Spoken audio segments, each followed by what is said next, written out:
Hello दोस्तों, हम आगे बात करते हैं वेपर एब्जॉर्प्शन रेफ्रिजरेशन साइकिल के बारे में। देखो, हमने क्या है ना, वेपर कंप्रेशन रेफ्रिजरेशन साइकिल के बारे में पढ़ लिया है, क्या क्या इफेक्ट होते हैं और किस किस चीज़ों का इस पर इफेक्ट पड़ता है। जैसे एवेपोरेटर प्रेशर का क्या इफेक्ट पड़ेगा, कंडेंसर प्रेशर का क्या इफेक्ट पड़ेगा, सुपर हीटिंग, सुपर कूलिंग, इन सभी का क्या इफेक्ट पड़ेगा। कैस्केड रेफ्रिजरेशन देख लिया, जिसमें दो रेफ्रिजरेशन साइकिल को हम एक साथ यूज करते हैं और एक मैक्सिमम मिनिमम से मिनिमम टेम्परेचर हम अचीव करने का ट्राई करते हैं। ठीक है, तो अभी हम किसकी बात करेंगे?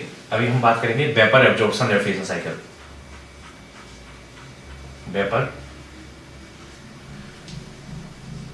Absorption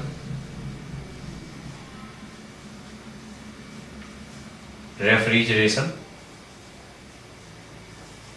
cycle. ठीक है, तो जैसे नाम से ही पता चल रहा है ना, vapour absorption refrigeration cycle.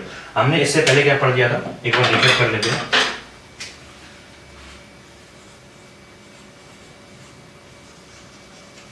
Vapour compressor पढ़ा हुआ था हमने, वेपर कंप्रेशन रेफ्रिजरेशन साइकिल। ठीक है, जब हम वेपर कंप्रेशन की बात कर रहे थे तो हमने उसमें क्या पढ़ा हुआ था कि हम वेपर को कंप्रेस करते हैं। तो उसमें कौन कौन से पार्ट होते हैं हमारे? सबसे पहले आता है हमारा कंप्रेसर। जब हम कंप्रेसर से कंप्रेस कर देंगे रेफ्रिजरेंट को, ठीक है ना, 1 पॉइंट से लेकर के 2 पॉइंट तक जब हम उसको रेफ्रिजरेंट को कंप्रेस कर देंगे तो उसकी क्या हो जाएगी, कंप्रेस करने पे उसका प्रेशर, वेपर का प्रेशर इंक्रीज हो जाएगा और वो सुपर हीटिंग स्टेट में हो जाएगा। फिर उसके बाद हम क्या यूज करेंगे, कंडेंसर, जहाँ पे उसकी जो हम हीट है ना, उस हीट को रिलीज करते हैं एक हाई प्रेशर पे। तो क्या हो जाएगा, हाई प्रेशर पे उसका टेम्परेचर रिलीज हो जाएगा और वो सबकूल्ड या कूल्ड हो जाएगा, लिक्विड फॉर्म में आ जाएगा। तो जब लिक्विड फॉर्म में आ जाएगा फिर हम क्या करेंगे, थ्रॉटल करेंगे हाई प्रेशर पे, थ्रॉटलिंग करेंगे। थ्रॉटलिंग करने पे क्या हो जाएगा, प्रेशर इंक्रीज हो जाएगा और टेम्परेचर भी हमारा ड्रॉप हो जाएगा। और फिर इसके बाद हम क्या यूज करेंगे, एवेपोरेटर। एवेपोरेटर में हम क्या करेंगे, हीट को, एवेपोरेटर में हम हीट एक्सट्रैक्ट करेंगे 1 2 3 4। ये हमारा क्या होगा, वेपर कंप्रेशन रेफ्रिजरेशन साइकिल। अगर हम यहाँ पे क्या करें, वेपर कंप्रेशन रेफ्रिजरेशन साइकिल में एवेपोरेटर को एक कंडेंसर की तरह यूज करें और एक और नया साइकिल बना लें इसको। यहाँ पर एक ऐसा साइकिल बना लें, एक और। ठीक है, ये हमारा दूसरे कंप्रेसर का कंडेंसर हो गया। ठीक है, फिर हमने यहाँ पे एक और कंप्रेसर लगा दिया। ठीक है, जो ऐसे जा रहा है, ये कंडेंसर हो गया। ये कंडेंसर इसको हीट दे रहा है ना, और ये एवेपोरेटर से हीट लेकर के ये फिर वेपर फॉर्म कर रहा है। और यहाँ पे वेपर फॉर्म करने के बाद में अगेन एक कंप्रेसर लेकर के यहाँ पे हम ये साइकिल चला रहे हैं। यहाँ पे कंडेंसर ले लिया, कंडेंसर के बाद फिर हमने यहाँ पे फिर थ्रॉटलिंग कर दिया। ठीक है, थ्रॉटलिंग करने के बाद अगेन फिर हमने एवेपोरेटर लिया और फिर से हमारी ये साइकिल चलने लग गई। ठीक है, तो हमारा 1 पॉइंट ए हो गया, 2 पॉइंट ए हो गया, 3 पॉइंट ए हो गया, 4 पॉइंट ए हो गया। तो यहाँ पे हमने क्या है, 2 साइकिल का यूज किया है। सपोज दैट हमारा कंडेंसर प्रेशर अभी 40 डिग्री है। ठीक है, जो हीट रिलीज कर रहा है, कंडेंसर जो हीट रिलीज कर रहा है वो 40 डिग्री पे हीट रिलीज कर रहा है। और यहाँ से हमें एवेपोरेटर जो टेम्परेचर बन रहा है वो मान लिया 20 डिग्री के आसपास बन रहा है। लेकिन अभी ये कंडेंसर क्या है, 20 डिग्री पे हीट रिलीज करेगा। तो यहाँ पे एवेपोरेटर का जो टेम्परेचर होगा वो क्या आ जाएगा, इससे भी कम आ जाएगा, -10 डिग्री आ गया मान लिया। तो हमें क्या हो गया, फायदा हो गया ना। हमें अगर -10 डिग्री अगर टेम्परेचर अचीव करना है तो हम एक साइकिल से अचीव नहीं कर पाएंगे। तो हम क्या करते हैं, कैस्केड रेफ्रिजरेशन करते हैं, कैस्केड रेफ्रिजरेशन। ठीक है, कैस्केड रेफ्रिजरेशन का यूज करते हैं और हम 2 रेफ्रिजरेटर साइकिल को एक साथ हम यूज करते हैं। तो हमें मिनिमम से मिनिमम टेम्परेचर, जो डिजायर्ड टेम्परेचर है वो हमें अचीव हो जाता है। तो उसको क्या बोलते हैं, कैस्केड रेफ्रिजरेशन। ठीक है, फिर इसके बाद हमने एक बेल कोलमैन साइकिल पढ़े थे, बेल कोलमैन साइकिल या गैस रेफ्रिजरेशन। गैस रेफ्रिजरेशन, अब गैस रेफ्रिजरेशन में हमने क्या पढ़ा हुआ था, गैस रेफ्रिजरेशन में यहाँ पे क्या होता है, हमारा कंप्रेसर होता है, कंडेंसर होता है, थ्रॉटलिंग होती है, एवेपोरेटर होता है।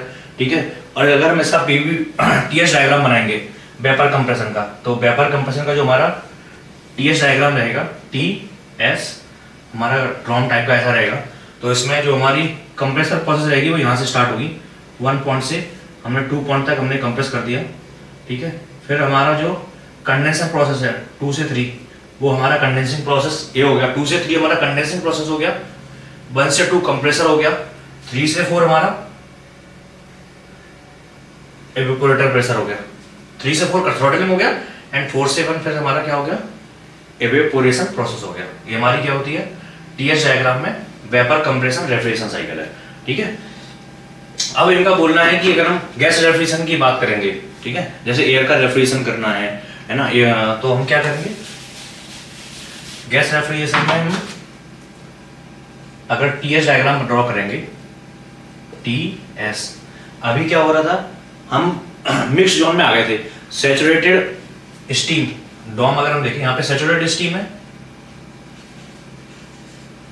और यहाँ पे सैचुरेटेड वाटर है, तो हम इस वाले रीजन में आ रहे थे, ठीक है, वेपर के केस में। लेकिन अभी क्या होगा, अभी हम इस रीजन में आएंगे नहीं, हमारा जो भी स्पेस रहेगा वो हमारा कैसा रहेगा, वो इस जोन में रहेगा, पूरा सैचुरेटेड स्पेस में रहेगा गैस रेफ्रिजरेशन की कंडीशन में। तो होगा क्या, हम यहाँ पे हमने 1 से 2 हमारा कंप्रेसर हो गया, 1 से 2 हमारा कौन सा प्रोसेस होगी, कंप्रेसिंग प्रोसेस होगी। 2 से 3 हमारी क्या होगी, कंडेंसिंग प्रोसेस, कंडेंसिंग हो गया गैस रेफ्रिजरेशन में।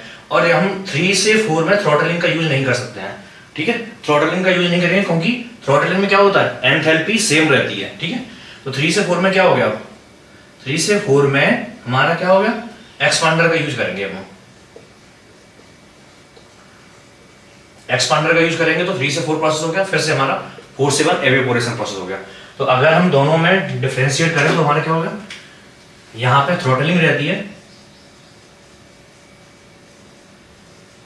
और इसको थ्रॉटलिंग को हमने किससे रिप्लेस कर दिया है, एक्सपांशन से, एक्सपांडर यूज कर दिया। तो हमें क्या हो जाएगा, यहाँ पे कुछ, यहाँ पे हमें वर्क देना पड़ेगा कंप्रेसर में, एक्सपांडर में कुछ हमें वर्क मिल जाएगा। तो जो नेट वर्क रहेगा, नेट वर्क क्या रहेगा, W compressor minus W of expander, ठीक है। तो ये हमारा वेपर एब्जॉर्प्शन, अभी वेपर कंप्रेशन रेफ्रिजरेशन साइकिल देख लिया, कैस्केड रेफ्रिजरेशन देख लिया, जिसमें मिनिमम टेम्परेचर अचीव करने के लिए हमें 2 रेफ्रिजरेशन साइकिल का यूज करना पड़ता है। बेल कॉलमैन साइकिल देख लिया, गैस रेफ्रिजरेशन जो जिसमें हम यूज करते हैं, उसमें क्या करते हैं, थ्रॉटलिंग को एक्सपांडर से रिप्लेस कर देते हैं और हम थ्रॉटलिंग को एक्सपांडर से यूज करके हम एंथैल्पी को डाउन करते हैं और एंथैल्पी को डाउन करने का फिर से हम एवेपोरेटर में जो हमें हीट एब्जॉर्ब करना होता है कंडीशन स्पेस से, उसको हम कंडीशन करते हैं, ठीक है। तो अब हम फाइनली बात करते हैं वेपर एब्जॉर्प्शन रेफ्रिजरेशन साइकिल की।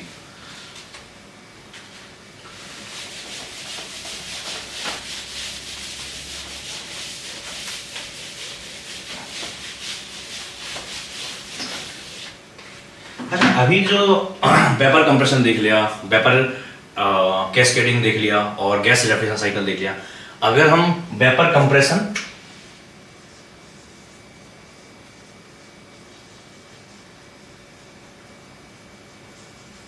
बाकी सेम ही है ना, केवल एब्जॉर्प्शन और कंप्रेशन यही दोनों डिफरेंशिएट हो गए। तो अगर हम इन्हीं से वर्ड पे अगर जाएं तो हमें सही पता चल जा रहा है कि केवल यहाँ पे कंप्रेस कर रहे थे वेपर कंप्रेशन में, अब हम कंप्रेस नहीं करके एब्जॉर्ब करेंगे। तो होगा क्या इसमें, जो हमारा कंप्रेसर था, अब हमें कंप्रेसर की जरूरत होगी नहीं होगी, क्योंकि हम इसमें कंप्रेस कर रहे थे। अब कंप्रेसर की जगह क्या कर दिया हमने, एब्जॉर्बर कर दिया। तो हम इसमें कौन कौन से 3 पार्ट आ जाएंगे हमारे, पहला जनरेटर आ जाएगा, दूसरा पंप आ जाएगा, तीसरा एब्जॉर्बर आ जाएगा। इन तीनों को मिला करके हमारी कंप्रेसर की जगह ये तीनों पार्ट हमने रिप्लेस कर दिए। बाकी सेम रहेगा, vapour compression, vapour refrigeration cycle ये भी है, एक कंप्रेशन वाली है, एक एब्जॉर्प्शन वाली है, ठीक है। तो अगर हम इसको ड्रॉ करेंगे तो कैसे बनेगा,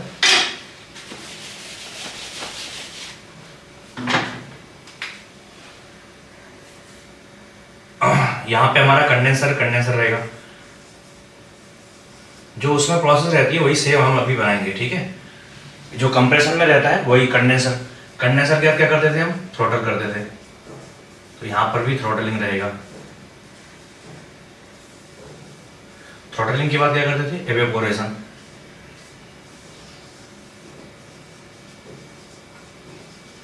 यहाँ पर भी एवेपोरेटर रहेगा। अब एब्जॉर्प्शन का यूज नहीं करना है हमें, कंप्रेशन का यूज नहीं करना है, हम किसका यूज करेंगे, कंप्रेशन एब्जॉर्बर का यूज करेंगे। तो यहाँ पे क्या आ जाएगा हमारा, एक एब्जॉर्बर आ जाएगा। जब एब्जॉर्बर आ जाएगा फिर उसके बाद क्या करेंगे हम, यहाँ पर हम एक पंप यूज करेंगे। पंप यूज करने के बाद क्या करेंगे हम, फिर यहाँ पे जनरेटर यूज करेंगे। जब हमने जनरेटर यूज कर लिया फिर यहाँ पे चला जाएगा, फिर यहाँ पे हम प्रेशर रिड्यूसिंग डिवाइस यूज करेंगे।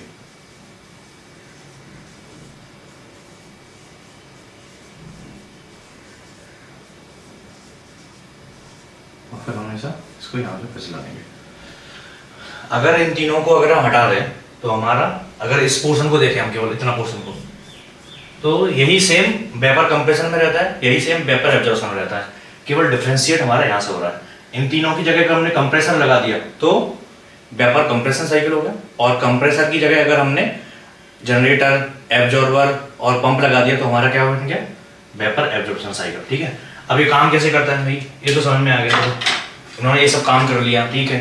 अब ये बोल रहे हैं कि देखो भाई कहीं कहीं पे तो हमारा कंप्रेशन में बहुत ज़्यादा पावर का यूज होता है। बोले कि नहीं, पावर हमें ज़्यादा देनी नहीं है, हमें इलेक्ट्रिसिटी का यूज बचाना है हमें। तो साइंटिस्ट क्या है ना, कुछ नया नया खोजते रहते हैं। तो उन्होंने सोचा कि क्या करें।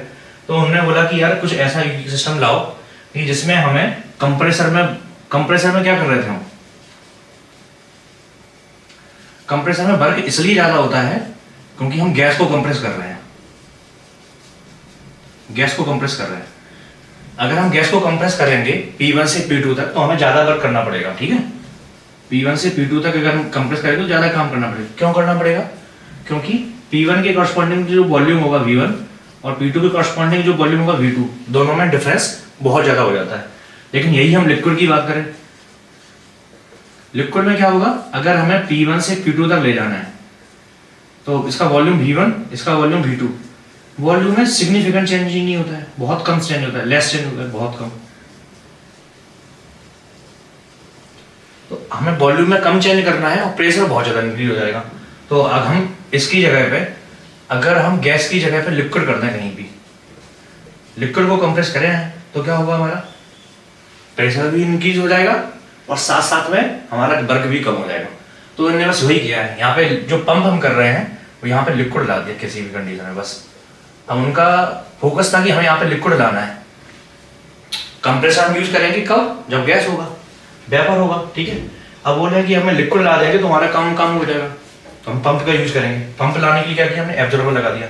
अब बोल रहे हैं कि हम इस सभी के लिए हमने, जैसे एक साइकिल है NH3 + H2O। ठीक है, तो यहाँ पे हमारा केवल NH3 रहेगा, यहाँ पर भी NH3 रहेगा, यहाँ पर भी NH3 रहेगा।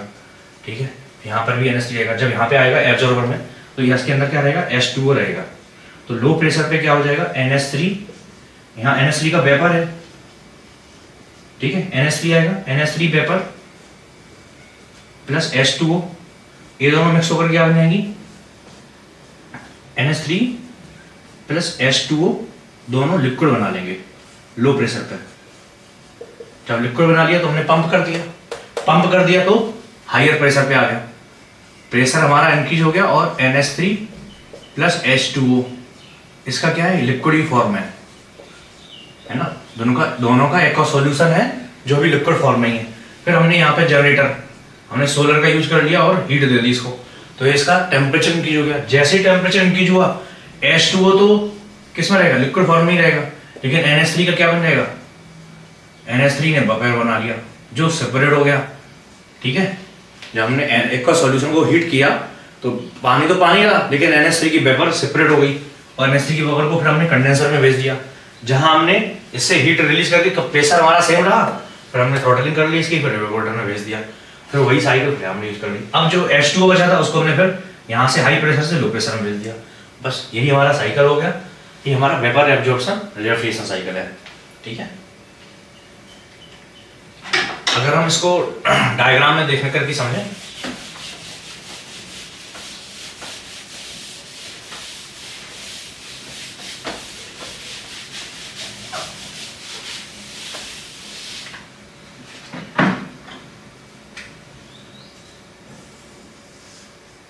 TS, हमने क्या किया, ये हमारा साइकिल है। ठीक है, अब हमने एवेपोरेटर में हमने हीट दे दी, एवेपोरेटर में इसने हीट ले ली और ये वेपर फॉर्म में आ गया। अब यहाँ पे हम कंप्रेस करते हैं इसको हमने कंप्रेस नहीं किया।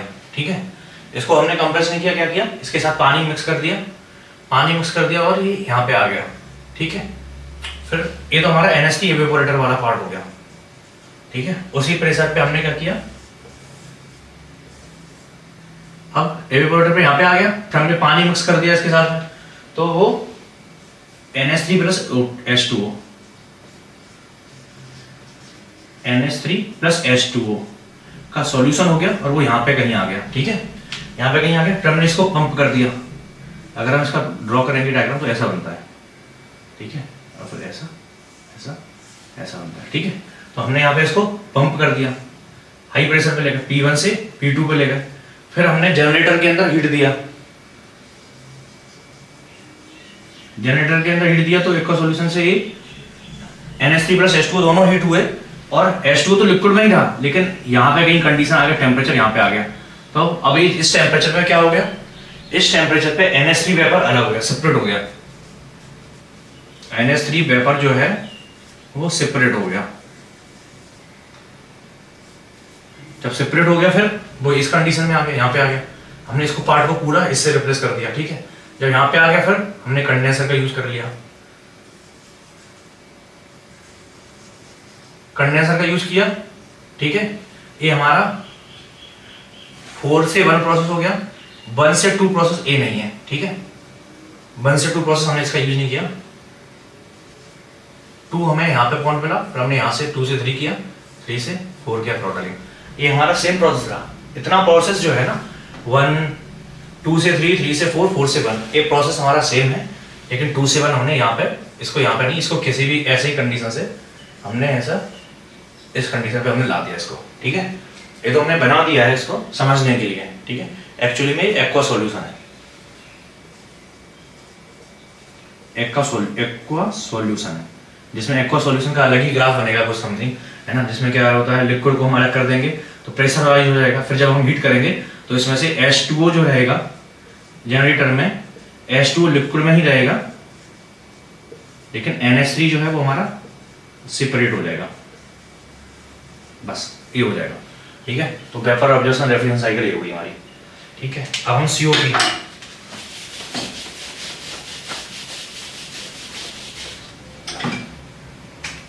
COP क्या हो गया, कोफिशिएंट ऑफ परफॉर्मेंस,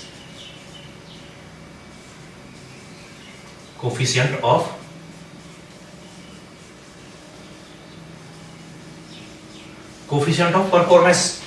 परफॉर्मेंस क्या होता है, हम एफिशिएंसी में भी वही बात करते हैं, जो हमें डिजायर्ड इफेक्ट है वो, और जितना हमने उस डिजायर्ड इफेक्ट को पाने के लिए जो भी काम किया है वो, या जो भी हीट दी हुई है वो हमारी एफिशिएंसी में आ जाती है। सेम यहाँ पे कोफिशिएंट ऑफ परफॉर्मेंस में जो हमारा डिजायर्ड इफेक्ट है, डिजायर्ड इफेक्ट और अपॉन जो हमें इस डिजायर्ड इफेक्ट को अचीव करने के लिए जो हमें काम करना पड़ा या हीट देनी पड़ी, हमें काम करना पड़ा, वर्क जो हमें देना पड़ेगा वो हमारा वर्क आ गया, डिजायर्ड इफेक्ट अपॉन वर्क, ठीक है। तो डिजायर्ड इफेक्ट हमारा क्या है, जितना हमारा रेफ्रिजरेशन इफेक्ट हुआ किसमें, इवेपोरेटर में,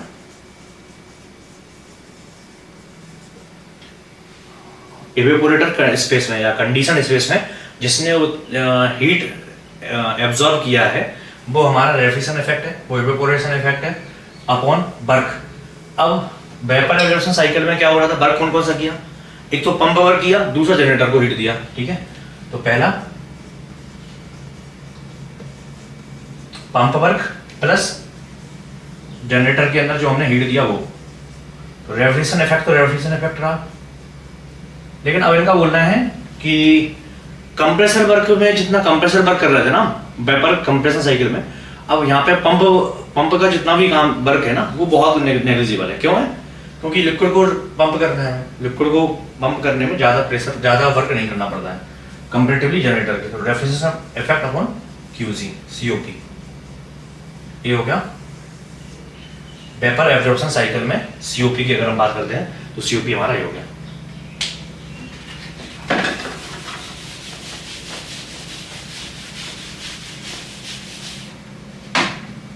अच्छा, अभी हमने कंप्रेशन देख लिया और एब्जॉर्प्शन देख लिया। अगर हम दोनों में डिफरेंशिएट करें तो एक बहुत आसानी से डिफरेंशिएट कर लोगे, कंप्रेशन और यहाँ पे एब्जॉर्प्शन, ठीक है। कंप्रेसर में क्या हो रहा था, कंप्रेसर था। यहां पर क्या हो गया, एब्जॉर्बर हो गया, एब्जॉर्बर हो गया, जनरेटर हो गया, प्लस पंप हो गया। ठीक है, यहां पे कंप्रेसर का जो वर्क रहता है, वर्क ऑफ कंप्रेसर बहुत हाई रहता है। यहां पे वर्क ऑफ पंप क्या रहता है, नेग्लिजिबल रहता है। ठीक है, अगर हमारा वर्क ऑफ पंप जो है अगर नेग्लिजिबल है तो जो हमारा मैन उस इफेक्ट को पाने के लिए जो हमने हीट दी हुई है वही मैन हो गया, है ना। तो यहाँ पे वर्क इनपुट जो है वो क्या है, हाई ग्रेड एनर्जी है।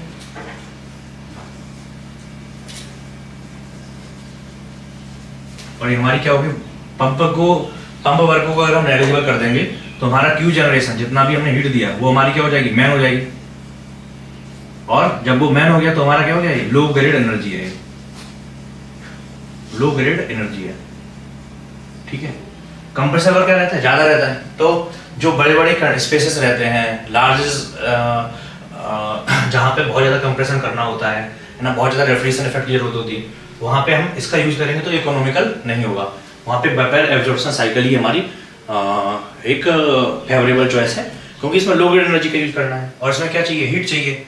और हीट की जगह हम क्या यूज कर सकते हैं, हीट के लिए हम सोलर एनर्जी का यूज कर सकते हैं, जो हमें फ्रीली अवेलेबल है ना, जो हमें फ्रीली अवेलेबल है। यहाँ पे तो हम नहीं कर सकते हैं। ठीक है, तो वेपर कंप्रेसर साइकिल और वेपर एब्जॉर्प्शन साइकिल में यही मेन डिफरेंस है।